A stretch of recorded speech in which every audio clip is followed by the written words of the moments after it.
Hello students, how are you all?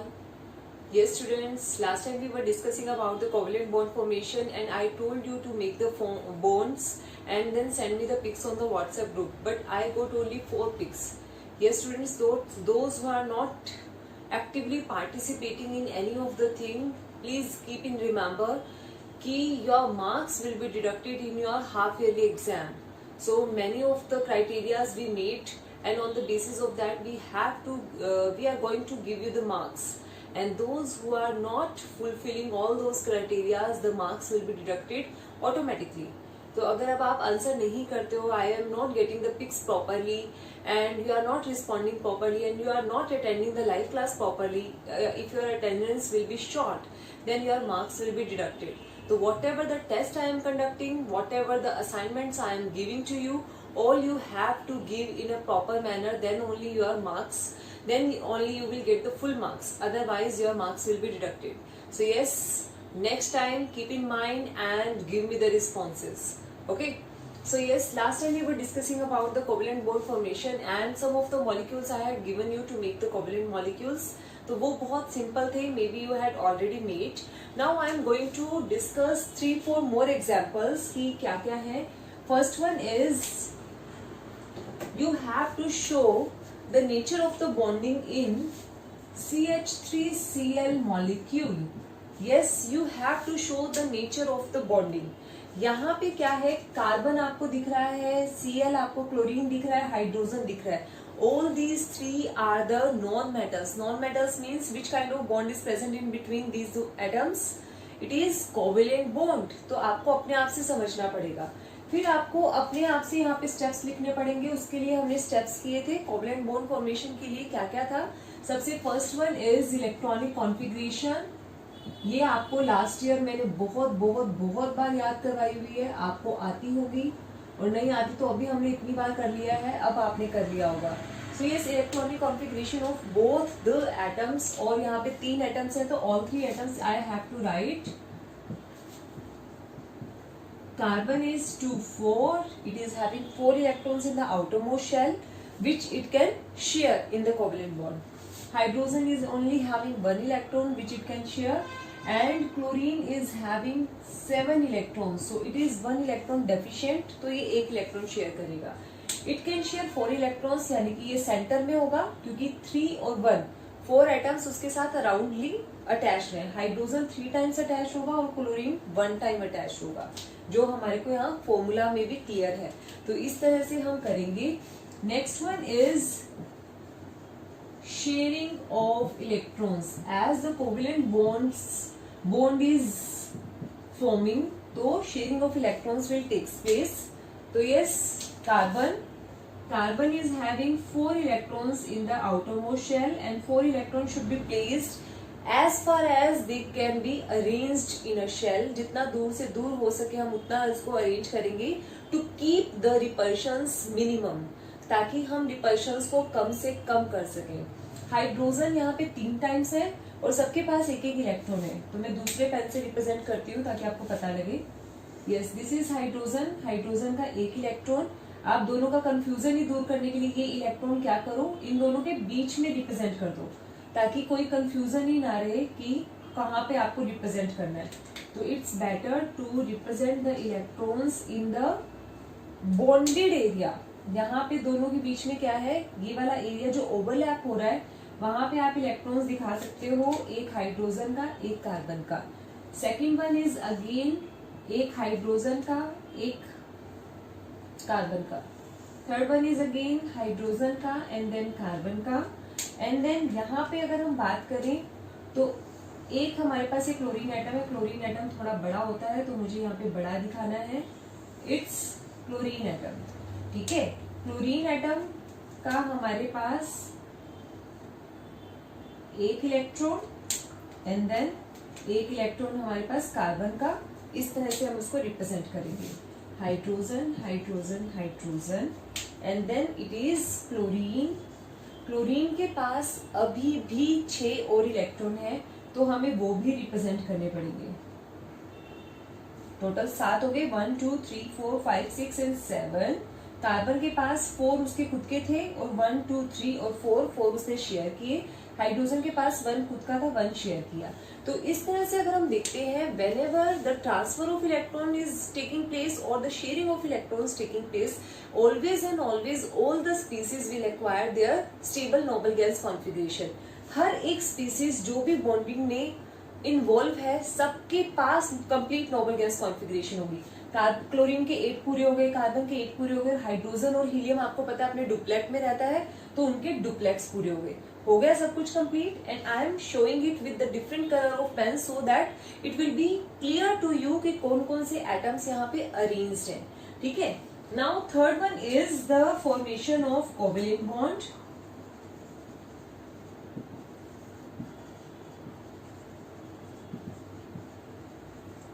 तो वहां पर आपको पता है कि 2 electrons means a pair of electrons will show 1 bond, यानी कि 1 स्ट्रेट लाइन। एक पेयर ऑफ इलेक्ट्रॉन एक स्ट्रेट लाइन यानी कि एक बॉन्ड को रिप्रेजेंट करता है।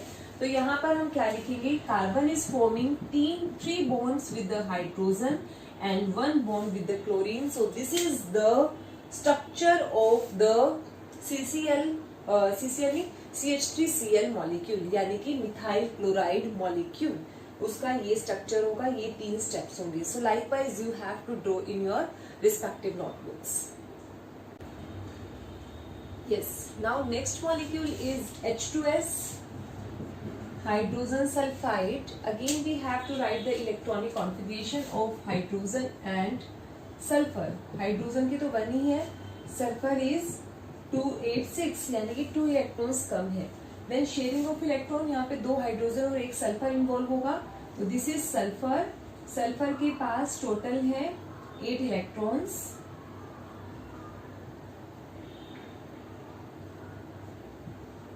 ये हो गए 8 इलेक्ट्रॉन्स।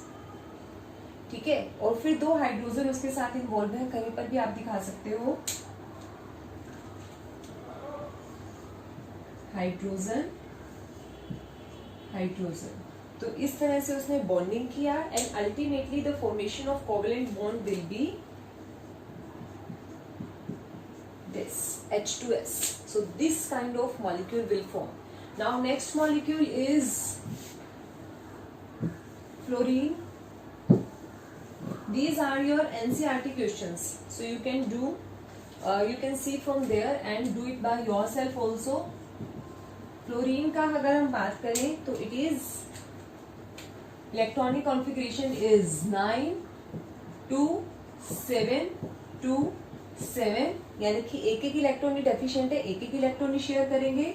ये एक फ्लोरीन का एटम, ये एक फ्लोरीन का एटम, 2 इलेक्ट्रॉन इसने शेयर किए, बाकी इसके पास 6 इलेक्ट्रॉन्स एज इट इज है। इसके पास भी 6 इलेक्ट्रॉन्स एज इट इज है। So this will be the molecule and this will be the covalent bond representation. इसके बाद एक और मॉलिक्यूल है that is sulphur. Sulphur is existing in S8 kind of molecule. ठीक है, इसका रिप्रेजेंटेशन कैसे होता है, हायर क्लासेस में you will come to know कि इसका स्ट्रक्चर एक्चुअली बिल्कुल डिफरेंट होता है, लाइक W जो लेटर है इंग्लिश में उस तरह का रिप्रेजेंटेशन होता है। लेकिन आपके एनसीईआरटी का क्वेश्चन है तो 10th लेवल तक if we are representing the covalent bond तो हम उसको कैसे रिप्रेजेंट करेंगे, सल्फर 16 16, तो ये 286 तो ये दोनों के दोनों हमारे पास सेम काइंड ऑफ एटम्स हैं, 2 इलेक्ट्रॉन्स डेफिशिएंट है, लेकिन यहाँ पे 8 टाइम्स है सल्फर, तो हम एक बार भी दिखा सकते हैं और ये पूरा का पूरा 8 टाइम्स है। ठीक है, तो how it is representing, sulphur के पास 4 इलेक्ट्रॉन एज इट इज रहते हैं और 2 इलेक्ट्रॉन ये शेयर करता है, एक इस साइड एक इस साइड। ठीक है, टोटल 6 इलेक्ट्रॉन्स होंगे जो आउटर मोस्ट में हो गए। नेक्स्ट सल्फर इज दिस 1 2 3 4 5 6 7 8, इस तरह से रिप्रेजेंटेशन है। एक इलेक्ट्रॉन इसका भी यहाँ पे शेयर, एक यहाँ पर 2 और 2 4 इसके एज इट इज। तो हर एक सल्फर के साथ ऐसा ही है और इस तरह से इसका रिप्रेजेंटेशन है। इसका थोड़ा सा यूनिक स्ट्रक्चर है। तो यस, ये आपके पास बॉन्डिंग है, ये जो 2 इलेक्ट्रॉन की बॉन्डिंग यहाँ पर दिखाई हुई है। बाकी सारे के सारे इलेक्ट्रॉन्स इनके पास एज इट इज है। So this is a structure, इस तरह से कि बड़ा सर्कल टाइप में कुछ बनता है। ये है सल्फर के 8 एटम्स, इस तरह से अरेंज होते हैं। So yes, these are the molecules or these are the questions which are present in your NCERT book. So I think so कि now it is clear how to make the bonds, how to make the covalent bonds between the same kind of atoms or between the different kinds of atoms. So likewise we have to make the molecules for we have to make the covalent bonds for all the molecules. If you will get any doubt in any of the molecule, अगर आप कोई भी solve कर कर देख रहे हो, अगर आपको कहीं पर भी कोई डाउट आता है तो you can ask me on the WhatsApp group. आप लोग मुझसे व्हाट्सएप पे पूछ सकते हो, otherwise you can ask me in the live class too. तो लेकिन आपको करना क्या है, you have to practise it, otherwise you will not get to know कि how to make the molecules, and these are very very easy molecules. अगर आपने practice किया then definitely you will score 1.5 or 2 marks in the exam, क्योंकि paper में ये दोनों में से एक क्वेश्चन आता ही आता है, either the formation of the ionic bond और either the formation of the covalent bond। तो दोनों में से एक मॉलिक्यूल आपको पेपर में पक्का मिलता है। so do it in your notebooks or do practice। Now next thing is students, properties of ionic compounds. Last 2 topics which we discussed in our classes is ionic compounds, their formation, and covalent compounds and their formation. Now it's a time to discuss the properties of ionic compounds and properties of covalent compounds. So first I am going to discuss the properties of ionic compounds. So first one property is they are present in crystalline solid state. Generally they are present in crystalline solid. Solid तो कोई भी हो सकता है। Solids are basically of 2 types, amorphous and crystalline, which you are getting to know in your +1 class। तो अभी के लिए मैं आपको इतना बता देती हूँ। Crystalline means जिसकी एक रेगुलर ज्योमेट्री होती है, रेगुलर शेप होती है। अमोर्फोस मतलब जिसकी इरेगुलर ज्योमेट्री होती है। दूसरा वर्ड क्या है, अमोर्फोस। तो ये जिसकी इरेगुलर ज्योमेट्री होती है, ठीक है, कोई भी शेप हो सकता है इरेगुलर शेप में। तो जनरली जो आयनिक कंपाउंड है उनकी एक पर्टिकुलर शेप होती है और they generally remains in the solid state, not in the liquid state और इन द गैसियस स्टेट। ठीक है, क्यों ऐसा क्यों होता है, तो रीजन क्या है, reason is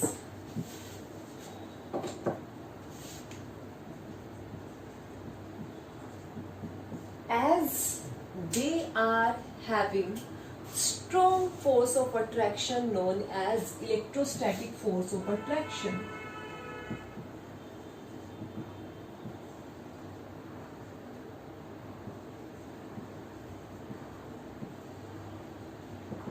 As you can see in NaCl, NaCl ionic compound, because ions are present and a bond is present between the ions, one positive ion and one negative ion. A force is present between these 2 ions which held them together in a molecule, and this force is known as electrostatic force of attraction, which is the strongest force of attraction and makes the molecule in solid state, उसको solid state में रखने का काम करता है। So yes, electrostatic force of attraction सबसे strong होती है। If a question will come कि this particular compound, कोई भी compound आपको दे दिया, is having solid state, तो what is the reason behind it? Why it is possessing the solid state? Because it is made up of the ions and the electrostatic force of attraction is present between the ions, which is very strong, which holds the atom together in a very strong manner, that is in the solid state. तो इस तरह से आप उसको answer कर सकते हो। ठीक है, तो ये हमारे पास है क्रिस्टलाइन सॉलिड में। नेक्स्ट अगर हम बात करें, ionic compounds are having high melting point and boiling point. Yes, first of all we should know about the meaning of melting point and boiling point. Melting point means conversion of a solid into liquid at its melting point at a particular temperature. Solid to liquid is melting point, and boiling point is conversion of a liquid into gaseous state at a particular temperature, that is at the atmospheric pressure.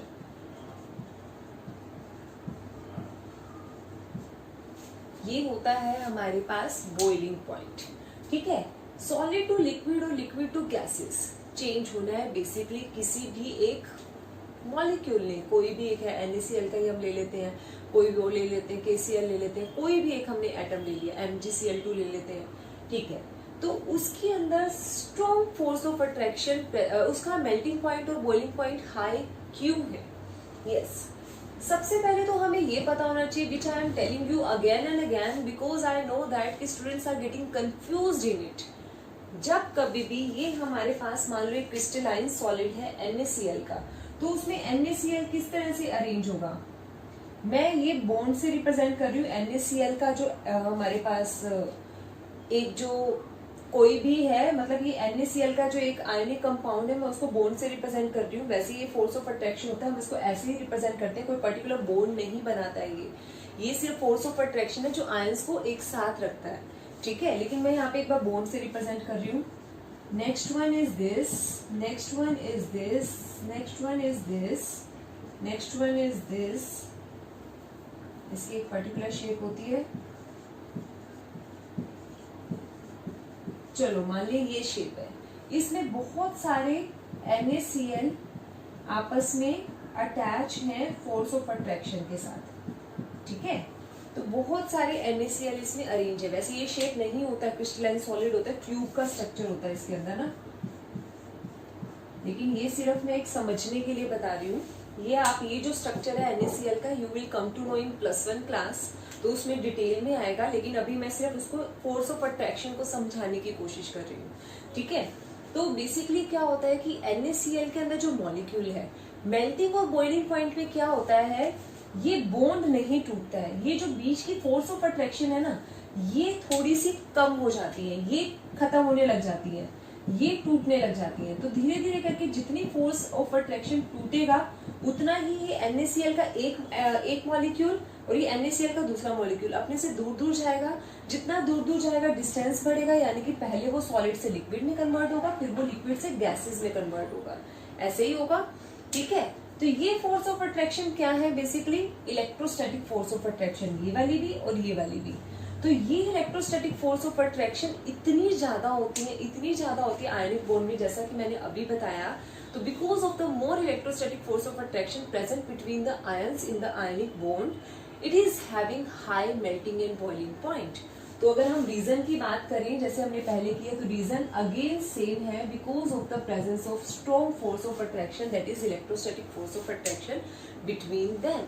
That's why they are having high melting and boiling point.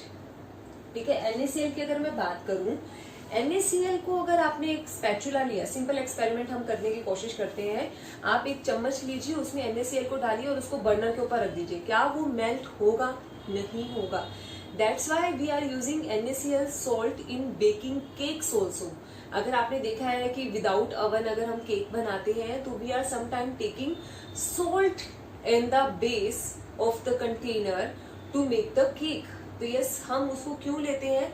क्योंकि वो melt नहीं होता. It just transfer the heat from the gas to that particular cake. तो वो direct heat की बजाय वो indirectly heat जाती है. लेकिन NaCl डू नॉट मेल्ट. तो यस, NaCl हमारे घरों में भी प्रेजेंट है, सोल्ट है, क्रिस्टलाइन सॉलिड की फॉर्म में है, लेकिन ये मेल्ट नहीं होता. If you want to do this experiment, then you can do it your home also, in your home also. आप लोग अपने घर का कोई भी कंटेनर लेके उसमें NaCl डाल के रख दीजिए, इट विल नॉट मेल्ट. क्योंकि इसका मेल्टिंग टेम्परेचर जो है वो है around 800 degree centigrade, and boiling temperature जो है it is around 1400 degree centigrade, which is too high to be attain at home. ये इतना हाई टेम्परेचर हम अपने घरों में अटेन ही नहीं कर सकते. That's why NaCl do not melt at our home. ठीक है. तो ये एक्सपेरिमेंट बहुत ही बेसिक एक्सपेरिमेंट है. तो इस तरह के एक्सपेरिमेंट किए जा सकते हैं. ठीक है. So these are two properties of the NaCl of the ionic compounds. Is ionic compounds dissolves in water. इसके दो रीजंस हैं. अगर हम बात करें, पहले मैं रीजन बताती हूँ, then I will explain it. First one is like dissolves like. Second one is because of high dielectric constant of water. एक तो लाइक डिजोल्व्स लाइक, इसलिए आयनिक कंपाउंड्स पानी में डिजोल्व हो जाते हैं. सेकेंड रीजन है क्योंकि वाटर का डाइलेक्ट्रिक कांस्टेंट बहुत ज्यादा होता है, इसलिए. अब ये है क्या, we are trying to explain it. First one is like dissolves like, जो जैसा है वो वैसे में डिजोल्व होता है. ठीक है, क्या होता है कि वाटर, अगर हम वाटर की बात करें,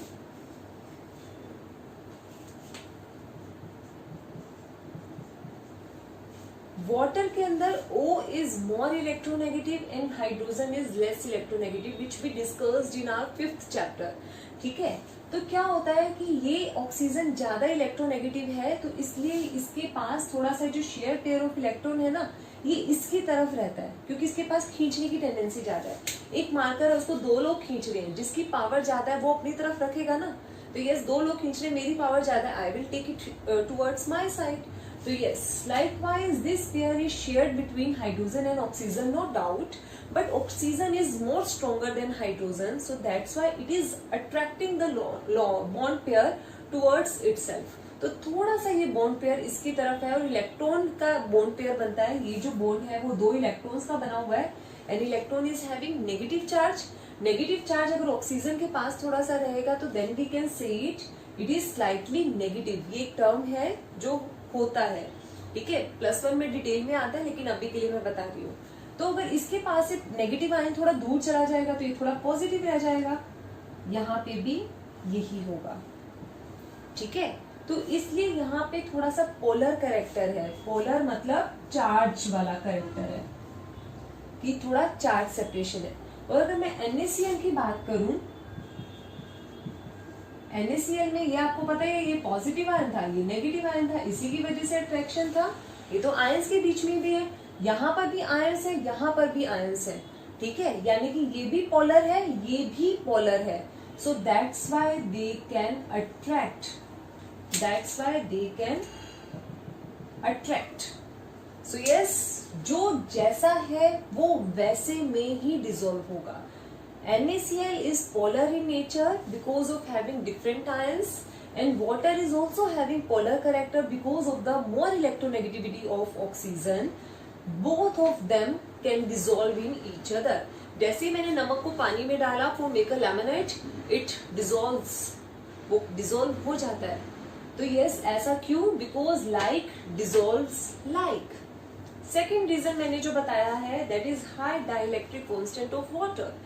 वाटर का डाइलेक्ट्रिक कांस्टेंट बहुत ज्यादा होता है, दैट इज अराउंड 80.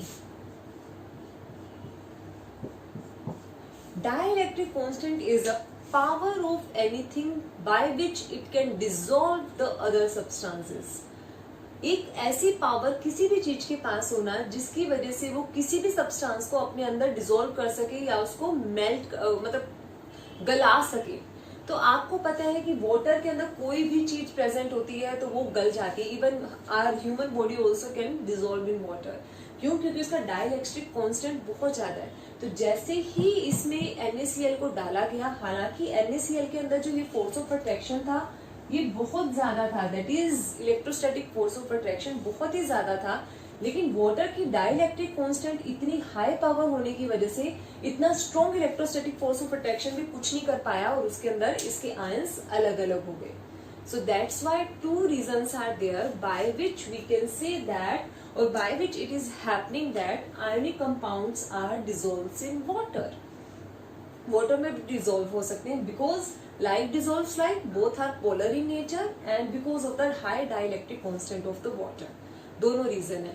अब इसका उल्टा भी सेम है, उल्टा भी सही है. क्या? कि जो जैसा नहीं है वो वैसे में डिसॉल्व नहीं होगा.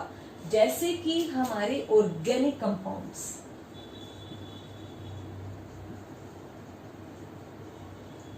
Organic compounds like ether, alcohol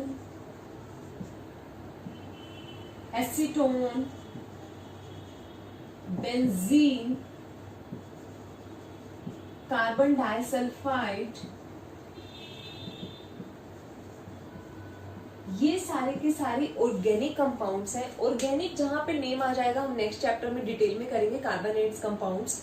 organic जहां पर भी नाम आ जाता है, these are formed by the covalent bonds mean sharing of electron.